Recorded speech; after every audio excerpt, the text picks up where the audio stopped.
I tried to call I tried to call Young and Jefe the day after. Don't get those two mistakes. No, quickly. I tried to call Ant the next day and be like, did I do something wrong? Like what? Like I felt like I could have made that situation better or worse, and I feel like I was the agent of chaos more than I was the agent of peace. So what? Like, what do you feel like? Or am I tripping completely? I don't blame nobody, bro. Like y'all been like all my little supporters and fans. They've been hitting me up. They've been on my line. They asking me why I'm not holding Adam 22. Let's talk about it. Accountable or whatever. And so like my response to that, I already did a video, but I'm gonna say this, like everybody that watched No Jumper, y'all pretty much know the podcast space that Adam 22 in. Y'all pretty much know the questions he asked, and I don't pretty much think he was trying to throw me up under the bus. If anything, it was like King Pill. So I just like, so Adam's a civilian. You feel me? So when you talking to the members and the members get asked these questions, that's who it fall upon, because you as a member, as you saying you are, like I expect you to know how to answer that question. Now, if the shoe was on the other foot, Adam put me on blast like, hey, Aunt Jefe, what's up with that diss track? You took them disses out. I would have known how to answer that to where it just would have shut that completely off to where he wouldn't even have to say it, nothing, and just would have respected it. You know what I'm saying? I mean, because I feel like if you, and I've listened to a decent amount of your music, I don't really hear you dissing people like that, but I feel like if you did, and it got brought up on a podcast, you just, because of the fact that you sort of demand respect from people, you would be straight up about it. I feel like if you're a member and you make music in which you diss other hoods, you can't be wishy-washy when somebody brings it up. You got to say, yeah, that's what I said. Or else, why are you even saying it? Adam, would you have asked that? Am I wrong? See, that's that bullshit. I mean, I'm just saying. Like, I mean, that's that bullshit. It's not a bad question. Look, all right, so look, this. So let me. All right, so boom. I just had a conversation. I had a conversation with P Nice and Moneybag Rose. So that was kind of like the take. Some people kind of got that opinion. So like, I was telling them, this what people got to understand. Like when you saying that word, like of course you know who hood that's dissing originally, but in retrospect to that, let's be for real. You way out of my city limits, and it is a hood out there that are trades. So like that's who you was aiming it towards. You know what I'm saying? Like for sure. That's really his Lil Brazy moment. So that's what we got to. That's what we got to get clear. That's what we got to get clear, because it ain't no different. Like I told Moneybag Rose, it ain't no different than Trey. Like we beef with neighborhoods, and our homies say the disrespectful term to diss neighborhoods, but we don't really have no official funk with East Coast. Like in jail, like based on that the neighborhoods are they allies, it might be some fights, but on the streets, we don't have a gun beef with East Coast. We don't beef with East Coast in their neighborhoods. You know what I'm saying? So it just be situations like that, but you always gonna have people with their opinions like, oh no, that's for everybody and this and that. But you know, but I just didn't want that to linger on, and that's what I try to stop. Before he high out his mind talking about how you feel disrespected and what you talking about and all that weird shit. Did I read it wrong, or was it literally like the face that I made in my eyes? Because I didn't say anything at that point, but like when he was like, well, Adam made a comment like, oh, he wasn't dissing that hood, he was dissing, and then I kind of made a face like, I wasn't even looking. When Adam was talking, I was looking at Adam. When you start talking, I was looking at you. So I didn't even see the face you made. Okay. But I do want to clarify that if I could have like redone that part of the conversation, for sure, I just would not have brought that up. But like people think that this people think this was my evil mastermind plan to put King Pill in the trick bag, build up Aunt Jefe, which is kind of how it worked. But honestly, like people always will attribute like brilliance to the things that you do.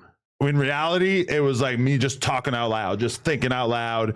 And I said something that I wish I did not say because I didn't want to put our new co-host for that one episode on blast like that. Well, he was talking about the topics, so it was like, what do you want to talk about? Okay, that's what it kind of looked like. Topics. Definitely looked like that. It looked like Adam, like, all right, you don't want to talk about that. Well, guess what? No, that's basically that's how it came about. That is what happened. That's essentially how it worked, and maybe like that's the reason why my brain started to go into an era, into a stage of calling him out on some. But it wasn't like this brilliant plan that I had in advance. Like I'm gonna pit King Pill against and Jefe, but.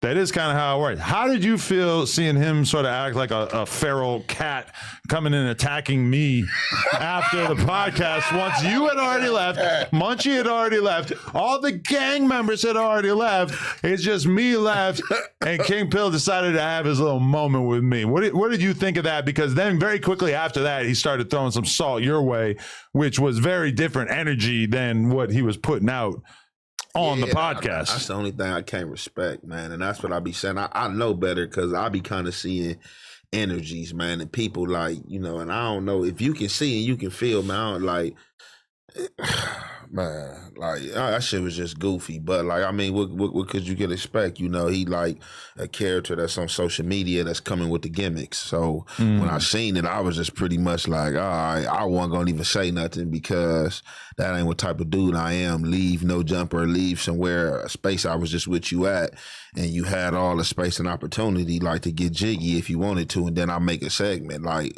when we left no jumper, that's where it was left at. Like, you feel me? Like I wasn't even tripping. So when I seen him tripping with you, first I was kind of like, damn, what happened with this? What's going on? Like, oh, okay. And then I was hearing he was tripping about $200.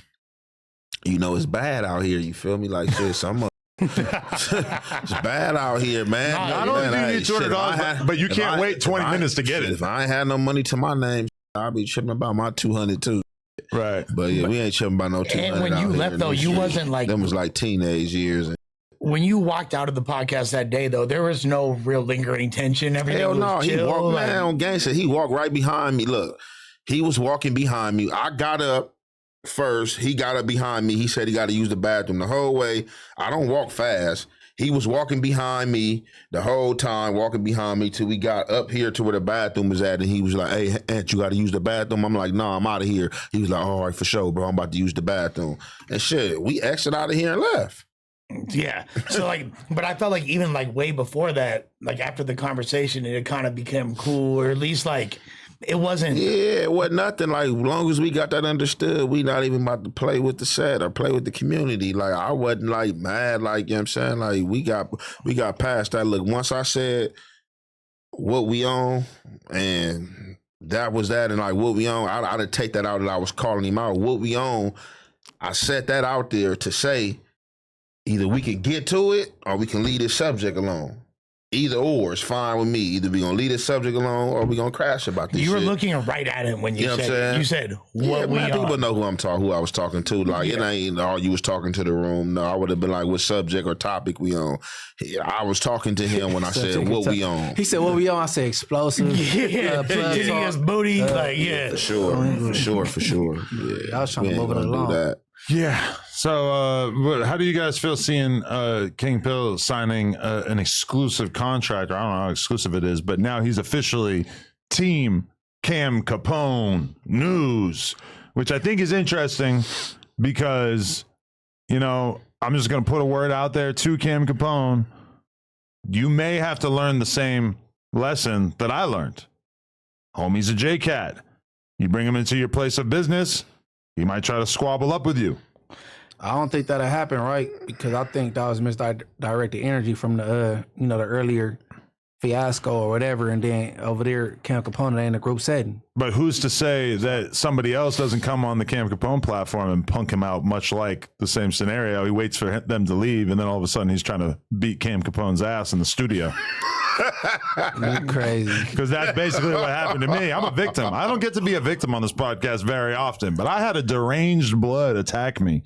He didn't actually even touch me, which is the weirdest thing about him like bragging about it, is that when I actually replayed the tape, he at no point touches me, and at one point I kind of give him like the gayest, most like effeminate little like, hey, get out of here.